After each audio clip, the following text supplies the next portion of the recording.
We're now joined by Lance Moffett, head coach over at Fredericksburg High School here on the Padilla Poll, and also PSquaredSports.com. I'm Jeff Power. First of all, let's talk a little bit about your Fredericksburg Battling Billies. Coming off a great season, what does that do for expectations going into this year? You know, they couldn't be higher. I mean, the expectations are through the roof. It was a great run last year. It had been 15 years since we won district. It had been 30 years since they won 10 games in a row. And so we won 10 games in a row. And so, you know, the whole town's on fire about football. And of course, you know, we lose in the second round on a cold, really bad night to play the game of football. And we lose in the second round. And we're thinking we got a chance to go a few more rounds. So everybody's hungry, you know, to see how much further we can go. But, you know, it puts a premium on the expectation. You know, kids worked harder in off season.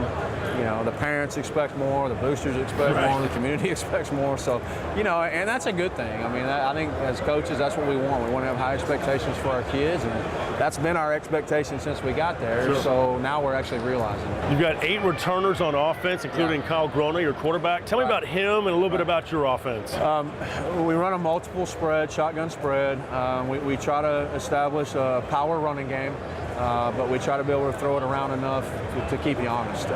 And Kyle Grona, you know, I can't say enough about him. I mean, he runs our offense to perfection. And to see him blossom, he led a 9-1 freshman team as a freshman, started as a sophomore for us. We were 5-5 that year, and he was getting his feet wet. He made a lot of typical sophomoric mistakes that year, but last year, you know, he came out of his shell. And you know, he's about 50-50 balance. I don't have the stats in front of me, but he's about balance, run yards versus passing yards, you know, I mean, relative to the rest of the team. And so, you know, he's just a guy you want to put the ball in his hands and make it happen. And that's what you want in our offense, is the quarterback's got to make it happen. Yeah, Grona with almost 2,100 yards passing. How about that defense? 7 returning starters over there. That's got to be pretty good, too. Yeah, no, that's great. I mean, that was the thing that we established when we got there, was we were going to play championship defense, and we finally did that last year. We did it some the previous year at 5-5.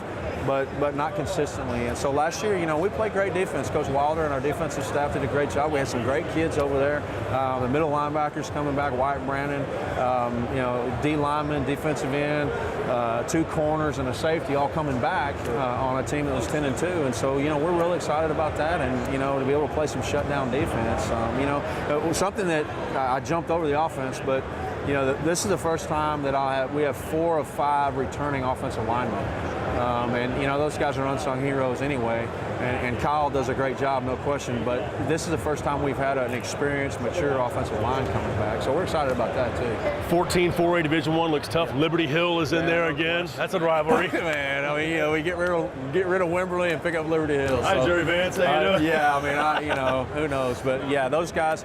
You know, the realignment was good to us. We, you know, other than Liberty Hill and Taylor coming in, we lost Navarro and Wimberley, which, you know, you could argue equal. I mean, they're both good, always playoff teams, those kind of things. So, you know, but if you want to be the best, you got to play the best, and that's the way we look at it, you know. And we're excited to go over there to Liberty Hill. We got to go over there this year, and we're excited to go see their, you know, multi-million-dollar facility they have, and see what they have. And we've gotten pretty good at stopping that slot T stuff. Navarro, you know, in our district before, they run the heck out of it. They're kind of disciples of the same offense, and so you know, other than the matchup athletically, I think, you know, we'll have a shot, at least scheme-wise. But, you know, they're always good, and like I said, if you want to be the best, you got to play the best. So, very good. So we're excited about that. Lance Moffett, man, thank you so much. Thank you. Appreciate it. They got the coolest nickname in all of football, the Battling #1 Billies. mascot in the year in the state of Texas this year. So yeah, we all voted for that deal. So, so I think it's the only one nationally, Battling Billies. So. Okay, PSquaredSports.com, the Padilla Poll. I'm Jeff Power. Thank you, everybody.